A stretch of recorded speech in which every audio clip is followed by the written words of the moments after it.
Assalamualaikum warahmatullahi wabarakatuh. Alhamdulillahirabbil alamin wa bihi nasta'inu ala umuri dunya waddin wa ala alihi wa sahbihi ajma'in. Allahumma shalli ala sayyidina Muhammad wa ala ali sayyidina Muhammad. Perkenalkan, nama saya Muhammad Faisal Hilmi, mahasiswa dari IPBA, Institut Pesantren Babakan. Dalam kesempatan kali ini saya akan sedikit menjelaskan tentang perkembangan konfigurasi politik periode demokrasi Orde Baru ya. Untuk memenuhi tugas UAS yang diampu oleh dosen Ibu Ummu Aimanah SHI MH. Yang pada kesempatan kali ini saya tengah berada di semester 5 dengan prodi. Langsung saja untuk pembahasannya, perkembangan konfigurasi politik periode demokrasi Orde Baru. Ya, pada Orde Baru ini antara tahun 1966 sampai dengan 1988 di Indonesia ditandai dengan konfigurasi politik yang sangat berbeda dibandingkan dengan periode-periode sebelumnya. Untuk periode sebelumnya itu ada dua ya. Yang pertama ada periode demokrasi parlementer yang terjadi pada tahun 1945 sampai dengan 1959, dan juga ada demokrasi terpimpin yang ada pada 1959 sampai dengan 1966. Untuk yang pertama itu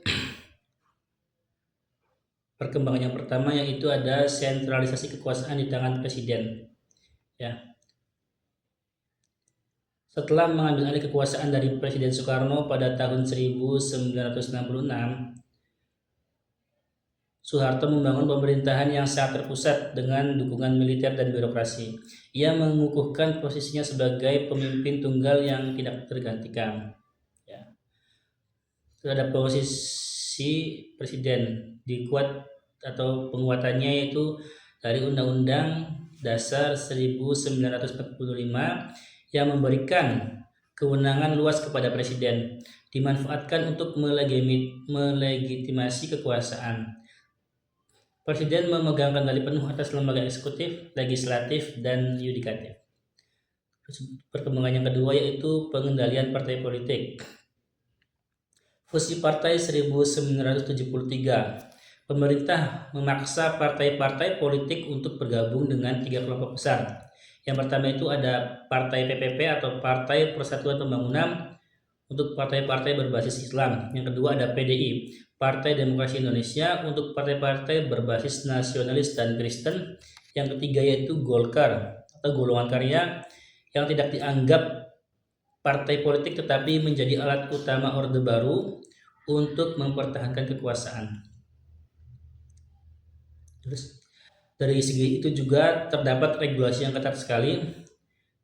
Aktivitas partai politik diawasi ketat. Partai politik hanya boleh beroperasi di tingkat pusat dan dilarang untuk membentuk organisasi sayap atau organisasi-organisasi lainnya. Terus yang ketiga yaitu ada dominasi Golkar.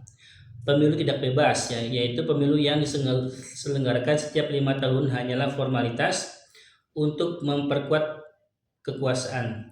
Golkar selalu menang dengan mayoritas mutlak, didukung oleh manipulasi dan mobilisasi paksa. Dukungan PNS dan militer, pegawai negeri sipil diwajibkan mendukung Golkar. Aparat militer dan kepolisian juga dikerahkan untuk memastikan kemenangan Golkar. Yang keempat juga itu ada Dwi Fungsi ABRI atau Angkatan Bersenjata Republik Indonesia.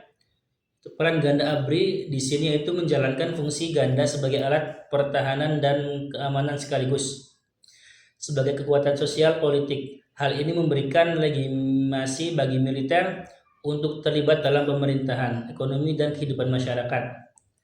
Kehadiran di semua lini juga banyak pejabat militer yang menduduki posisi strategis di lembaga eksekutif, legislatif, dan perusahaan negara.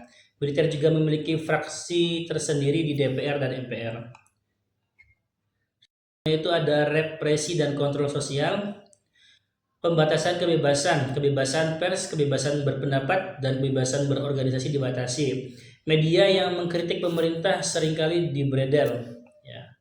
Penggunaan undang-undang subversi, pemerintah menggunakan undang-undang subversi untuk menindak oposisi, mengkriminalisasi kritik, dan menangkap aktivis. Terus juga ada operasi militer. Untuk menangani separatisme dan potensi ancaman politik, pemerintah menggunakan pendekatan militeristik seperti di Aceh, Papua, dan Timur Timur. Terus yang keenam itu ada stabilitas politik sebagai prioritas. Orde Baru juga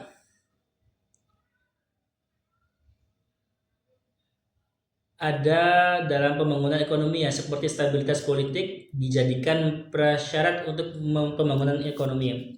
Soeharto menekankan pentingnya keteraturan politik sebagai fondasi pertumbuhan ekonomi. Anti konflik ideologi. Pemerintah menghapus konflik ideologi dengan menghilangkan partai-partai berbasis ideologi yang beragam. Pancasila dijadikan asas tunggal untuk semua organisasi pada 1985. Terus yang ketujuh itu ada korporasi dan klientelisme. Kebijakan ekonomi pada Orde Baru banyak menguntungkan kelompok elit yang dekat dengan Soeharto, termasuk keluarga dan kroninya. Perusahaan besar dikuasai oleh kroni presiden dan menciptakan oligarki. Ketergantungan pada investor asing, pembangunan ekonomi sangat bergantung pada modal asing, yang pada akhirnya membuat Indonesia rentan terhadap krisis global. Yang kedepan adalah krisis legitimasi yang terjadi pada tahun 1990-an. Itu ketimpangan sosial dan korupsi, ketimpangan antara kaya dan miskin semakin mencolok. Korupsi, kolusi, dan nepotisme dalam kurung KKN merajalela di semua tingkat pemerintahan. Terus ada krisis moneter yang terjadi pada tahun 1997. Krisis ekonomi yang melanda Asia memperburuk situasi, rupiah terjun bebas, inflasi melonjak, dan banyak perusahaan bangkrut. Ada juga gelombang protes, demokrasi besar-besaran oleh mahasiswa dan masyarakat yang menuntut reformasi dan pengunduran diri Soeharto. Terjadi di berbagai kota. Tragedi yang terjadi pada Mei 1998 menjadi puncak dari tekanan terhadap Orde Baru. Dari pembahasan yang telah saya sampaikan tersebut ada kesimpulan sedikit yang terjadi, antara lain konfigurasi politik Orde Baru ditandai oleh dominasi presiden, Golkar, dan militer. Juga pengendalian ketat terhadap partai politik dan kebebasan masyarakat. Stabilitas politik dijadikan alasan untuk membangun ekonomi, tetapi pada akhirnya menciptakan rezim yang otoriter. Keruntuhan Orde Baru disebabkan oleh kombinasi krisis ekonomi, ketimpangan sosial, dan protes rakyat yang meluas. Rezim ini juga meninggalkan warisan yang berupa sistem politik yang sangat terpusat, militer yang kuat, serta praktik korupsi, kolusi, dan nepotisme yang membutuhkan waktu panjang untuk diatasi setelah reformasi. Cukup pembahasan yang saya sampaikan pada kesempatan kali ini. Kurang lebihnya mohon maaf. Wassalamualaikum warahmatullahi wabarakatuh.